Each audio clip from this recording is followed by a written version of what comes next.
శ్మశానంలో వయోవృద్ధురాలు పడి ఉందని చెప్పేసి ఘటన వయోవృద్ధ శాఖ అధికారులకు మైత్రి న్యూస్ తెలపడంతో హుటాహుటిన అధికారులు సఖీ వాహనాన్ని తీసుకొచ్చి ఇక్కడికి వచ్చారు. ఇప్పుడు ప్రస్తుతానికి జిల్లా అధికారి నరేష్ ఉన్నారు, వారిని అడిగి తెలుసుకునే ప్రయత్నం చేద్దాం. చెప్పండి, వృద్ధురాలు ఇక్కడ ఉంది కదా, వారిని ఏం చేస్తారు, ఎక్కడ తీసుకొచ్చి వాళ్ళ ట్రీట్మెంట్ ఎట్లా ఇప్పిస్తారు? సో విషయం తెలియగానే ఇక్కడ రావడం జరిగింది. అవ్వని పరిశీలించిన తర్వాత అర్థం చేసుకున్నది ఏంటంటే ఆమె యొక్క కాలు నడవలేని పరిస్థితిలో ఉంది, కాలు బ్రేక్ అయినట్టుంది.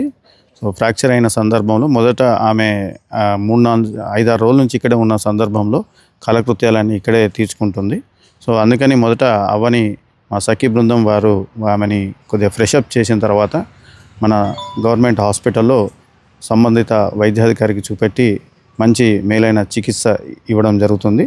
తర్వాత వారి కుటుంబ సభ్యుల వివరాలు తెలుసుకొని మన జగిత్యాల ఆర్డీఓ మెయింటెనెన్స్ ట్రిబ్యునల్ ముందు ప్రొడ్యూస్ చేసి వారి కుటుంబ సభ్యులను పిలిపించి అవ్వ సంరక్షణ గురించి తగు చర్యలు కైకుంటాం.